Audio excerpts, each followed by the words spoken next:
बड़ी ताकत है, ये बहुत बड़ी ताकत है। अब आपको 1 अक्टूबर को करना क्या क्या है, और दिल्ली आने वालों को तो उस दिन आना है, लेकिन दिल्ली का काम आज से शुरू हो जाना चाहिए। क्योंकि अभी आप जो कंट्रोल रूम रखे हैं, मैं उसमें निवेदन करूंगा कि सबसे पहले तो आप दिल्ली में एक जो नंबर आपने दे रहे हैं वो दीजिए, 3 नंबर ऐसे दीजिए जो ट्रैफिक व्यवस्था को अच्छे तरह से कंट्रोल कर सके, जो बता सके दिल्ली के बारे में, इधर से बस है, उधर आना है, किधर से आना है, किधर आना। 3 फ्लैश नंबर ऐसे करें और वो फोन उठे। ऐसा नहीं कि हमने नंबर तो डाल दिया और हमने पूरे देश में उसको फैला दिया कि भाई इस पर फोन करना और दिल्ली आपको बताएगा, और आप कर अभी क्या, अभी तो सोने दीजिए, भी दिल्ली वाले ज्यादा देर तक सोते हैं ना। अब वो आ जाएगा 3 बजे रात में और आप उठोगे 11 बजे। ऐसा ना हो तो वो कमेटियां, अभी कार्यक्रम खत्म होने के बाद अभी कमेटी बनेगी, कुछ कमेटियों की जिम्मेदारी आज ही दे दी जाएगी, जिससे आप अपना काम समझ जाए। या जिम्मेदारी लेने वाले तैयार हैं क्या? और जिम्मेदारी क्यों लेना मैं आपको बता दूं, चूकना नहीं। ये रैली इस देश के शिक्षकों कर्मचारियों के इतिहास की सबसे बड़ी रैली होने जा रही है, उसकी आप जिम्मेदारी ले रहे हैं। ये रैली वो होने जा रही है जो इस एनपीएस की व्यवस्था को खत्म करके ओपीएस की व्यवस्था का रास्ता खोलने जा रही है, उसकी जिम्मेदारी आप लेने जा रहे हो। इतिहास का वो पन्ना गढ़ने जा रहा है रैली, जिसकी आप आने वाली बाद में पीढ़ियों से आप बताओगे। जो रैली हुई थी जिसके बाद पेंशन बहाल हुई थी ना, उसका मैं इसलिए अगर जिम्मेदारी आपको मिल रही है ये सौभाग्य मानिए, क्योंकि ये बहुत महान और प्रेरित आंदोलन है पुरानी पेंशन का। कोई छोटा मोटा आंदोलन नहीं है, ये आपके डीए लगने का नहीं है, ये आपके एरिया लगने का आंदोलन नहीं है। ये आने वाली पीढ़ियों को एक संदेश देने वाले हैं कि हम लोग जिंदा लोग थे और सरकारों को जब सबसे ज्यादा तानाशाही थी उस दौर में लड़के हमने लिया है। मैं बता रहा हूं, तो आप अपनी जिम्मेदारी के लिए नाम यहाँ नोट करा देना, वो कमेटियां अलग अलग बन जाएंगी, और जो जिम्मेदारी लेना आप उसमें दिखाना कि जब हमारे पास कोई फोन पर जाए, सर हाँ हमने फोन किया था, बहुत अच्छा रिस्पांस दिल्ली से आ रहा। अगर आप रिस्पांस दे देंगे तो मैं आपसे कह रहा हूं कम से कम आप रिस्पांस देने से 50,000 लोगों को और बढ़ा देंगे। लोगों को लगेगा ना, लोगों को लगेगा दिल्ली तैयार है। ये रिस्पांस से 50,000 लोग बढ़ जाएंगे, क्योंकि वो मैसेज आएगा ना बाहर, सब दिल्ली में कंट्रोल रूम खुल गया, वो जिम्मेदार लोग हो गए, जिस तरह की कोई समस्या हो आप फोन करो, सब कुछ वहां अपडेट मिल रहा है। आपका सर तो क्या, आपकी तो तुलना ही नहीं। मैं तो ये जो एनपीएस वाले ओपीएस के लालच में बैठे उनसे कह रहे हैं, 1 अक्टूबर अभी तक का जो अपडेट है, और आपको बता दी इतनी आसानी से सरकार करने भी नहीं देगी, इसके लिए भी पहले से तैयार रही, ये भी बिल्कुल जाने। अच्छा भगत सिंह कह रहे हैं हम जा रहे हैं असेंबली में, फिर अंग्रेज कहेंगे जाओ जाओ फेंक आओ, ऐसा हुआ हुआ क्या? अब बताओ, यही दिल्ली है जहां फेंका रहा, तो क्या उन्होंने कहा मैं बम फेंकना चाहता हूं, तो अगले उन्होंने कहा भाई जावेद भाई की जाओ जाओ, ठीक है, क्या कहा होगा? रोका होगा, वो हर अख्तियार किया होगा जिससे वो रुके। लेकिन क्या वो रुके क्या? इस बार क्योंकि सत्ता उखाड़ा है एनएमओपीएस ने वर्तमान सरकार का, तो इस बार वो हर कोशिश करेंगे, वो हर पैतरे अपनाएंगे। अभी यही फ्लैश कर देंगे तो दिल्ली में तो उनको वो नहीं मिला है, अभी परमिशन नहीं मिला। अभी डीएम साहब ने बहुत अच्छी बात कही कि परमिशन 1947 से अब तक जितने भी धरना प्रदर्शन के परमिशन मिले हैं उसकी कॉपी दे दीजिए। एक कॉपी नहीं दे पाएंगे, तो दिए नहीं उन्होंने। और मजे की बात है, आज जो सत्ता में बैठे हो, चाहे प्रदेश में बैठे हो चाहे देश के, सब आंदोलन से निकले हैं। कोई भ्रष्टाचार के आंदोलन से खड़ा हुआ और कोई राम आंदोलन से खड़ा हुआ, राम मंदिर का आंदोलन से। और मजे की बात, वही आंदोलनकारी आंदोलन को रोकना चाहते हैं जो आंदोलन से निकले हैं।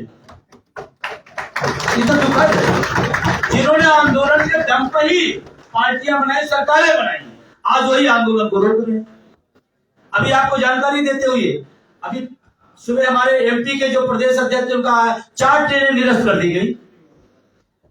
उन ट्रेनों को निरस्त किया गया जिसमें सबसे ज्यादा 80% उस दिन एनपीएस वाले रिजर्वेशन कराए थे। 4 ट्रेनें निरस्त हो गई। ये सब होगा, लेकिन मैं आपको बता रहा हूं, ये एनएमओपीएस के लोग, ये एमपीएस के जो ओपीएस के दीवाने हैं, आप चाहे जितना जो करना होगा आप करना, 1 अक्टूबर पूरा हिंदुस्तान दिल्ली रहेगा।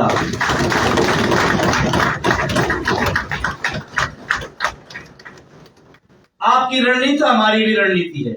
हमारे सबसे जो सेवानिवृत्त वाले हैं वो सबसे आगे रहेंगे,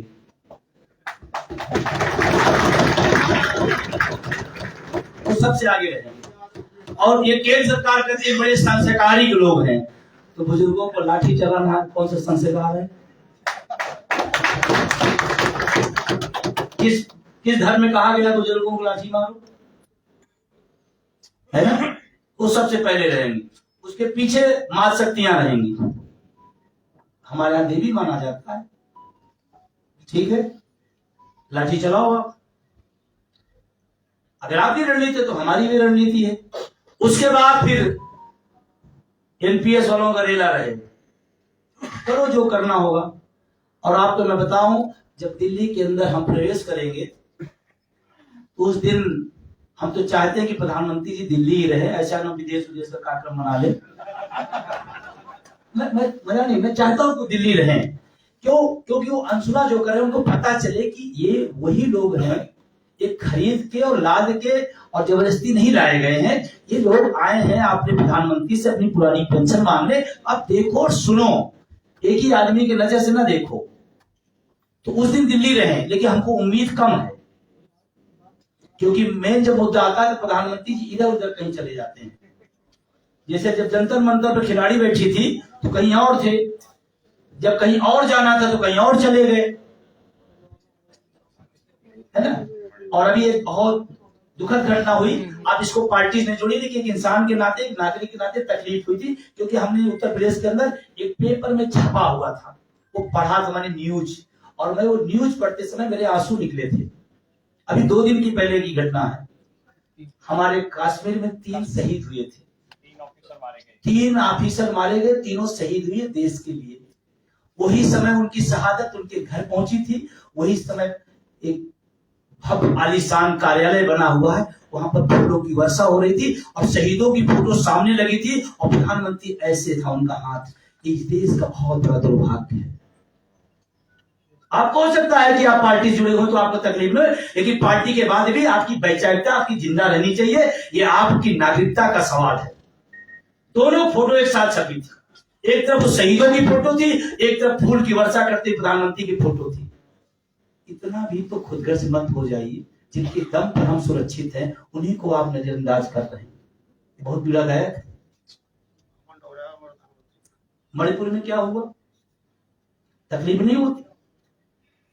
हम चाहते तो सत्ता रहे। सत्ता किस लिए रहते हैं? कि हमारी महिलाएं खुलेआम नंगा घुमाई जाए, इसीलिए सत्ता चाहते हैं।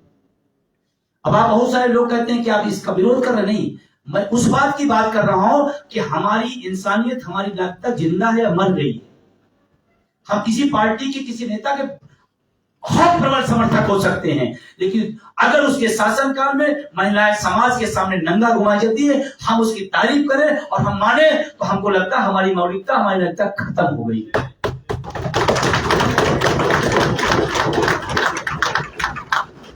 आप लोग ये सब बातें करने की जरूरत नहीं।